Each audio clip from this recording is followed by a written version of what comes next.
Hi friends, welcome to my channel. ఈరోజు video చాలా ఇంట్రెస్టింగ్గా ఉందండి. వీడియోని ఎక్కడ స్కిప్ చేయకుండా ఎండ్ వరకే చూసేయండి. ఇక క్యాలెండర్లో పౌర్ణమి రోజుని మను టిక్ చేసి నిన్ను వదలను అరుంధతి అని అంటుండగా ఆ మాటలని అమర్ వినేసి మనుని నిలదీస్తూ ఉండగా మను ఇలా సమాధానం చెప్తూ ఉంటుంది.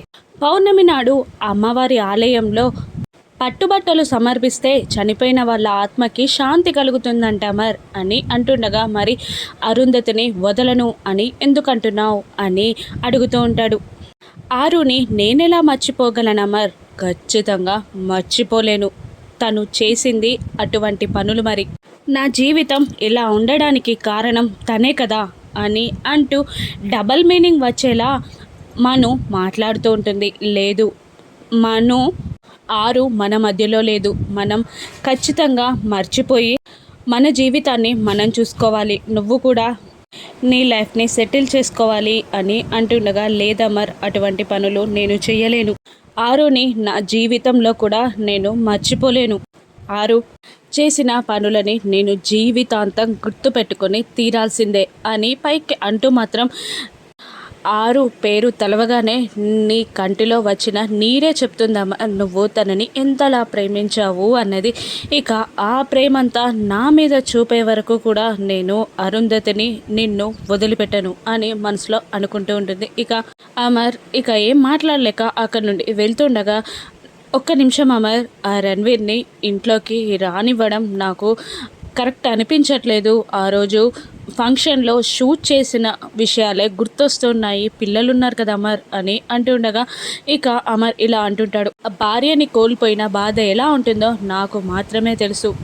ఒక్కొక్కరు కోపాన్ని ఒక్కొక్క విధంగా చూపిస్తారు. రణ్వీర్ కూడా అంతే. అయినా నాకు మంచివాడు అనిపించకపోతే నేను పిల్లల దగ్గరికి రణ్వీర్ని తీసుకురాగలుగుతానా అని అమర్ అంటూ ఉండగా, ఇక సరే అమర్ నీ ఇష్టం అని పైకి అంటూ మాత్రం, ఇక రణ్వీర్ని నీ ద్వారా అడ్డుకోలేం కాబట్టి నేనే ఏదో ఒక ప్రయత్నం చేసి నా దారిలో నుండి నేను తొలగించుకుంటాను అని మను మనసులో అనుకుంటూ ఉంటుంది. ఇక పిల్లలకి కథ చెప్తూ భాగ్య వాళ్ళని నిద్ర పుచ్చుతూ ఉంటుంది. ఇక బాగి కథ చదివి పిల్లల వైపు చూడగానే వాళ్ళు గాఢ నిద్రలో ఉంటారు. పడుకున్నారా అప్పుడే అని అంటూ లేచి లైట్ ఆఫ్ చేసి బుక్ క్లోజ్ చేసి గుడ్ నైట్ పిల్లలు అని అంటూ వెనక్కి తిరిగేసరికి ఇక వెనకాల అమర్ చాలా దగ్గరగా ఉంటాడు బాగికి. ఇక అమర్ని అలా చూసి ఒక్క నిమిషం షాక్ అవుతూ ఉంటుంది. ఇక అమర్ కూడా తనకి దూరంగా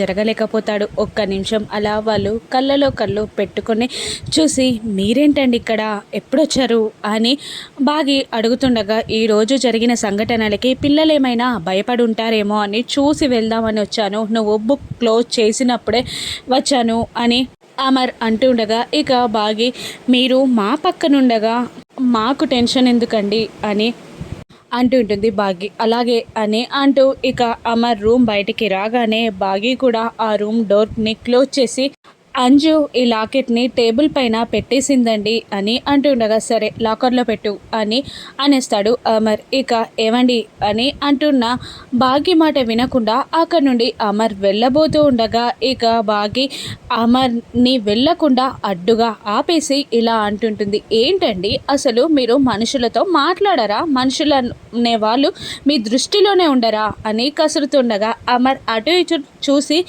ఇక్కడ మనిషిని నేను తప్ప ఎవరు లేరు కదా అని అనేస్తాడు. ఇక దాంతో ఒక్క నిమిషం బాగి గుర్రుమని చూసి, జోక్ వేశారా, నచ్చలేదు అని అనేస్తుంది. నిజమే చెప్పాను నేను అని మళ్ళీ అమర్ అంటుండగా, సర్లేండి కానీ మొన్న అనాథాశ్రమం నుండి వచ్చినప్పటి నుండి మీ ప్రవర్తనలో చాలా తేడాలు వచ్చాయి. అసలు ఎందుకు అంటే ఏమీ చెప్పరు. ఉన్నట్టుండి మమ్మల్ని అనాథాశ్రమానికి తీసుకెళ్లారు. అంతేకాదు అంజుకి ఈ అమ్మవారి లాకెట్ ఎక్కడిది?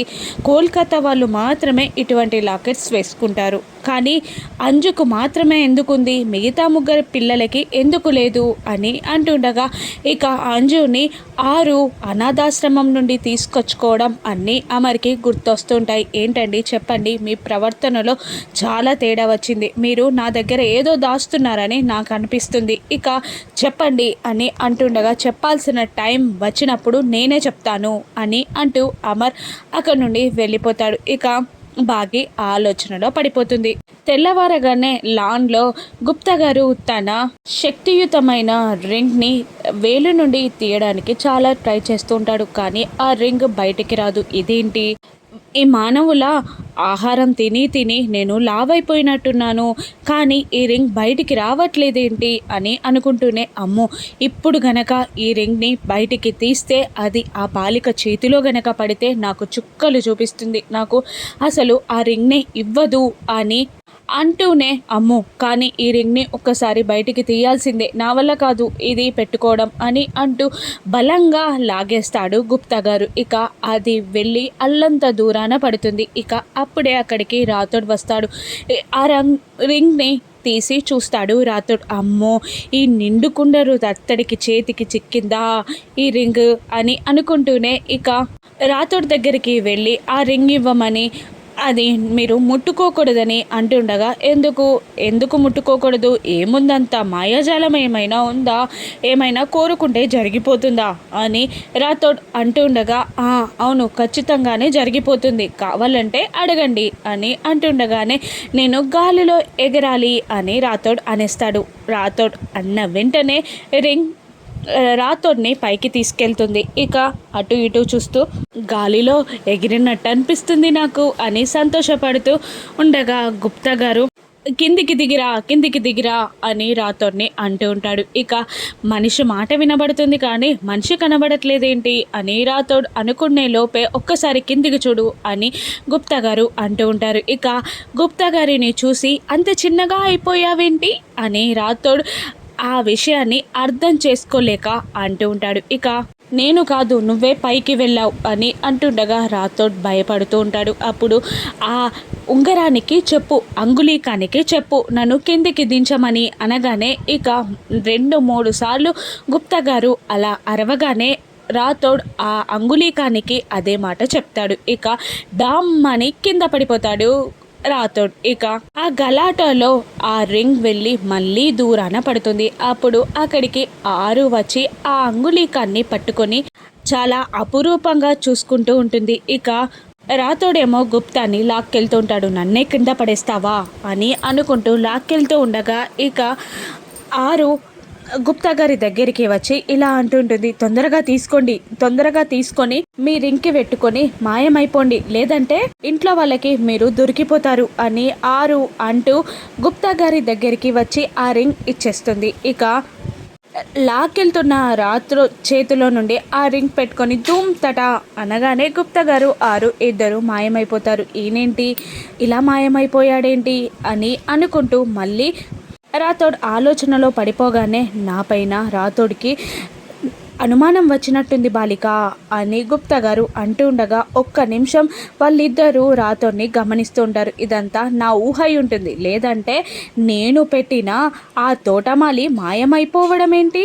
నన్ను కింద పడేయమేంటి, అంతా నా భ్రమ అని రాథోడ్ తన మనసులోనే తాను అనుకుంటూ ఉంటాడు. ఇక టైంకి వచ్చావు బాలిక, లేదంటే నాతో పాటు నువ్వు కూడా ఇంట్లో వాళ్ళకి దొరికిపోయేదానివి అని గుప్తా గారు అంటుండగా, అవునండి అని 6 అంటూ ఉంటుంది. ఇంకా గుప్తా గారు ఇలా అంటుంటారు, అవును కదా, నీకు అంగుళీకం నీ చేతికి వచ్చినప్పుడు అది నీ దగ్గరే ఉంచుకొని నాకు ఇవ్వకపోయి ఉంటే ఎప్పటికీ నువ్వు ఇక్కడే ఉండిపోయేదానివి కదా అని గుప్తా గారు 6ని అంటుండగా, ఇక ఎందుకండి అలా ఎందుకు ఉంచుకోవడం, అయినా అప్పట్లో ఫస్ట్ చనిపోయినప్పుడు నన్ను చంపింది ఎవరో తెలీదు, నా పిల్లలు ఏమైపోతారో, నా కుటుంబం ఏమైపోతుందో అన్న బాధతో మీ దగ్గర నుండి ఆ అంగుళీకాన్ని తీసుకున్నాను, కానీ దొంగలించాలన్న ఉద్దేశంతో మాత్రం కాదు. ఇప్పుడు నాకు అండగా మీరున్నారు, ఆ యమధర్మరాజు గారే ఉన్నారు, నేను కోరుకుంటే ఎన్ని రోజులైనా నన్ను ఇక్కడే ఉంచుతారు, కాబట్టి